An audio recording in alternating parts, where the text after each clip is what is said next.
ఎలా ఉన్నా సరే వాడుకోగలుగుతాడు. డెడికేషన్ లేకపోతే దేవుడు వాడుకోలేడు. డెడికేషన్ ఉన్న ఒక వ్యక్తి గురించి నేను పొద్దున చెప్తా ఉన్నాను సాక్ష్యంలో, అదే మరొకసారి చెప్పి నేను ముగిస్తాను.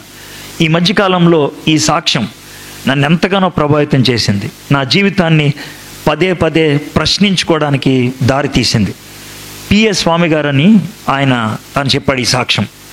2009లో ఈ స్వామి గారు అనే ప్రసంగికుడు బాపట్ల వెళ్ళాడంట, గుంటూరు జిల్లాలో. వెళ్ళి ఒక యూత్ మీటింగ్లో మాట్లాడుతున్నాడు. ఆ యూత్ మీటింగ్ మధ్యాహ్నం భోజనం చేసే టైంలో ఆ ఊర్లో ఒక లెక్చరర్, బ్రాహ్మణ్ లెక్చరర్, ఆయన పేరు దశరథరామ్, ఆయన వచ్చాడంట. వచ్చి, సార్ నా పేరు దశరథరామ్, మేము బ్రాహ్మణులం, ఇక్కడ లెక్చరర్ నేను, మా అమ్మాయికి ఒంట్లో బాగాలేదు సార్, కొంచెం ఇంటికి వచ్చి ప్రార్థన చేస్తారా అని అడిగాడు. ఒక బ్రాహ్మణ లెక్చరర్ అడుగుతున్నాడు. వెళ్తే బాగుండని అనుకునే లోపల ఆ క్యాంప్ కోఆర్డినేటర్ అన్నాడు, సార్ మధ్యాహ్నం మీకు సెషన్ ఉంది, ఎలా వెళ్తారు సార్ అన్నాడు. ఇలాగని లెక్చరర్ వైపు తిరిగి, సార్ అమ్మాయిని తీసుకొని సాయంత్రం వచ్చేయండి సార్, సార్ గారు వాక్యం చెప్తారు వినొచ్చు, పైగా ప్రార్థన కూడా చేస్తారంటే సరే అని వెళ్ళిపోయాడు. సాయంకాలం వ్యాన్లో అమ్మాయిని తెచ్చాడు, మంచం తెచ్చి మంచం మీద పడుకోబెట్టాడు. ఎందుకంటే అమ్మాయి బెడ్ రిడెన్. పిఎస్ స్వామి గారు వాక్యం చెప్పారు, అంతా అయిపోయిన తర్వాత వెనక్కి వచ్చాడు. వచ్చేటప్పటికి పొడుగ్గా మంచం మీద పడుకొని ఉంది. 21 ఏళ్ళు ఉంటాయి ఆ అమ్మాయికి. అమ్మాయిని చూస్తూ అడిగాడు, ఏంటి సార్ అమ్మాయికి జబ్బు అని. 1,000,000 మందిలో ఒకళ్ళకి వస్తుందండి జబ్బు, మెడ దగ్గర నుంచి కింద దాకా ఏం పని చేయదని. అప్పుడు ఆ అమ్మాయి ఇంకా చూశాడు, ఇక్కడ దోమ కొడుతుంది, మనకి దోమ కొడితే చెయ్యి పెట్టేలా కొట్టుకుంటాం, కానీ ఆమె కొట్టుకోవట్లేదు, ఎందుకంటే చెయ్యి లేకపోతే కాబట్టి, స్పర్శ లేదు కాబట్టి, ఇలా ఇలా అనుకుంటుంది నొప్పితో బాధతో. అది గమనించి అమ్మాయి పేరేంటో అని అన్నాడు. వెంటనే అమ్మాయి అన్నది, అన్న నా పేరు శ్రీదేవి అన్నాను. వెంటనే అమ్మ శ్రీదేవి ఏం ప్రార్థన చేయమంటావు అని అడిగాడు. అమ్మాయి గురించి ఎలాగా అర్థం చేసుకోవాలో తెలియక, అన్నయ్య 2 వారాల క్రితం కరుణామేడి సినిమా చూశానన్నా, నేను యేసుప్రభుని అంగీకరించాను, నాన్నగారిని బ్రతిమలాడితే ఒక బైబిల్ కొనుక్కొచ్చారు, రోజు కొన్ని వాక్యాలు చదువుతారు. ఇప్పుడు నా ప్రశ్న ఏంటంటే, బైబిల్లో కొన్ని వాక్య భాగాలు నాకు కానీ నాన్నకు కానీ అర్థం కావట్లేదు, నేను ఉత్తరం రాస్తాం, దానికి జవాబు పంపిస్తారా?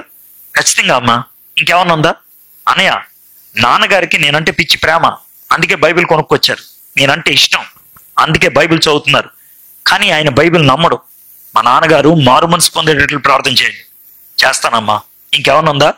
అన్నయ్య అప్పుడప్పుడు అమ్మ తమ్ముడు వచ్చి వాక్యం వింటూ ఉంటారు, వాళ్ళు మారు మనసు పొందలేదు, వాళ్ళు కూడా మారు మనసు పొందాలి, ప్రార్థన చేయరా? పిఎస్ స్వామి గారికి అర్థం కాదు ఏంటంటే, ఈమె ఇంత భయంకరమైనటువంటి బాధలో ఉండి ఒక్కసారి కూడా బాధ గురించి మాట్లాడదే, మా నాన్న మా అమ్మ మా తమ్ముడు ఇదే ఆలోచిస్తుంది అని అనుకున్నాడు. వెళ్ళిపోయాడు. వారానికి 2-3 ఉత్తరాలు వచ్చాయి, 8 నెలల ఉత్తరాలు వచ్చాయి. ఆ తర్వాత సడన్ గా ఆగిపోయినాయి. ఎందుకు ఆగిపోయినాయి తెలీదు. దశరథరామ్ గారు నాస్తికుడు అయ్యాడా? శ్రీదేవి చచ్చిపోయిందా?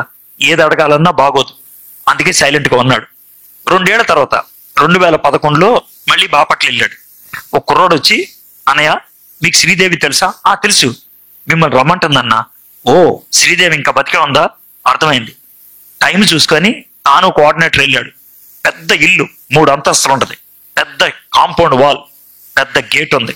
ఆ గేట్ తీసుకొని లోనికి వెళ్తే ఆ బిల్డింగ్ బయట రేకుల షెడ్ ఉంది, షెడ్ కింద ఒక మంచం ఉంది.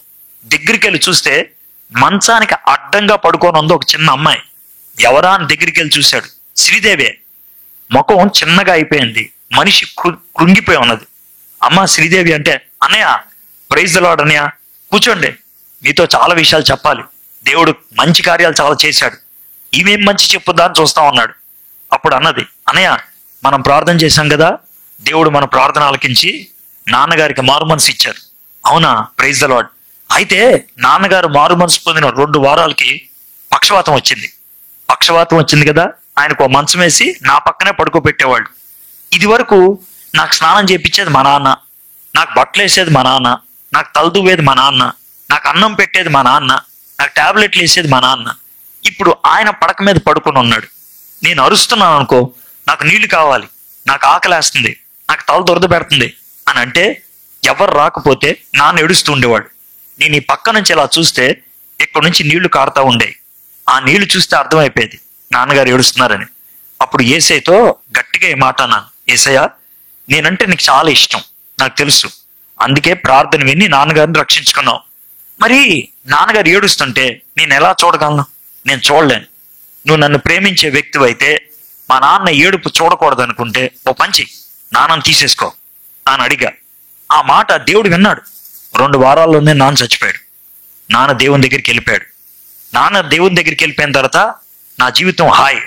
పడక మీద పడుకోనన్న అమ్మ హాయ్ అంటదేంటి? అర్థం కాకుండా అవునమ్మా ఎలా గడుపుతున్నావు? గడిపేదేముంది? నాన్నగారు బ్యాంకులో డబ్బులు వేశారు, నెల నెల ఇంట్రెస్ట్ ఇస్తారు. ఇక్కడ గురవయ్య అని ఒక రిక్షా ఆయన ఉన్నాడు, ఆయనతో మాట్లాడుకున్నాను. ఆయనతో మాట్లాడిన దాన్ని బట్టి ఇంట్రెస్ట్ అంతా గురవయ్యకి ఇచ్చేస్తాను. నేను ఇస్తే వారానికి 3 రోజులు నా దగ్గరికి వస్తాడు.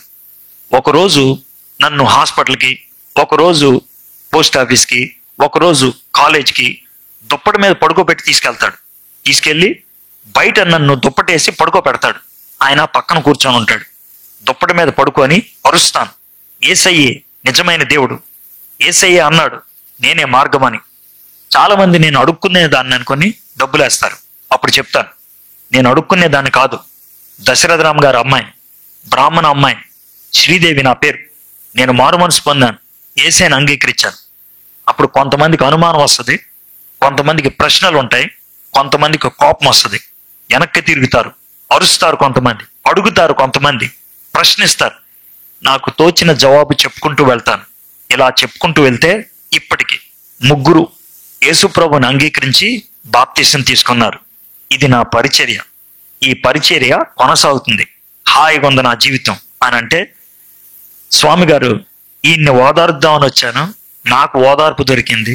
ఈమెకి పాఠం చెప్దాం అనుకొచ్చాను, నాకు పాఠం చెప్పింది అని వెళ్ళిపోయాడు. ఇది 2011. 2016లో మళ్ళీ వచ్చాడు. స్వామి గారి పక్కన శ్రీనివాస్ అని ఒక పాస్టర్ గారు కూర్చున్నారు. ఆయన అన్నాడు, సార్ నా సాక్ష్యం ఆ తర్వాత మీరు వాక్యం చెప్పాలి. సరే అన్నాడు. సార్ ఈరోజు మీరు వాక్యం చెప్తారన్నారు కదా, దానికి ముందు నేను సాక్ష్యం చెప్పడం నాకు చాలా బాగుందండి. ఏముంది దీంట్లో విషయం అంటే, చూడండి సార్ అన్నాడు. స్టేజ్ మీదకి వెళ్ళి ఈ మాట అన్నాడు, నా ఆత్మీయ తల్లిని నడిపించినటువంటి వ్యక్తి ఇప్పుడు వాక్యం చెప్పబోతున్నాడు. దానికి ముందు నేను సాక్ష్యం చెప్పడం గొప్ప ఆనందం అన్నాడు. అప్పుడు అర్థమైంది శ్రీదేవి అని. కిందకు వచ్చిన తర్వాత, ఏయ్ శ్రీదేవి పరిచర్య ఎలా ఉంది అన్నయ్య, నీకు తెలీదా? శ్రీదేవి చచ్చిపోయింది. ఇంతకాలం ఏం చచ్చిపోయి 3 నెలలు అవుతుంది. అవునా? శ్రీదేవి పరిచర్య బాగా చేసిందా? చాలా బాగా చేసిందన్న. ఆమె పరిచర్య ద్వారా మొత్తం ఆమె యేసు ప్రభుని తెలుసుకొని రోడ్డు మీద పడుకొని అరిచినటువంటి ఆ పరిచర్య ద్వారా 800 మంది బాప్తిసం తీసుకున్నారు. 800.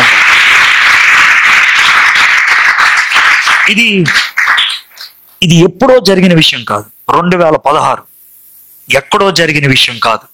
మీరు ఇక్కడ ట్రైన్ ఎక్కితే కరెక్ట్గా 4 గంటల్లో బాపట్లలో ఉంటారు, అంతే దూరం. అది పరిస్థితి అక్కడ జరిగింది.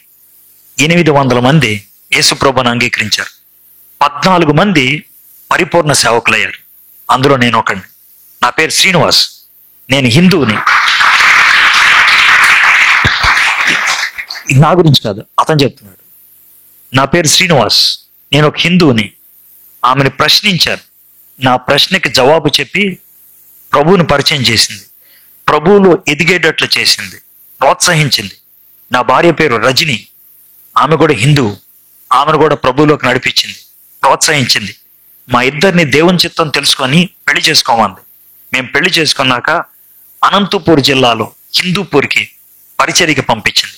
మా ఇద్దరికిలాగా 14 మంది పరిచారకులయ్యారు ఒక్క శ్రీదేవి జీవితాన్ని బట్టి.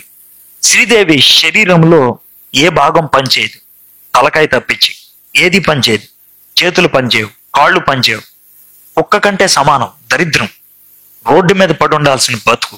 కానీ అలాంటి పరిస్థితుల్లో కూడా యేసయ్యకు సాక్షిగా ఉన్నది.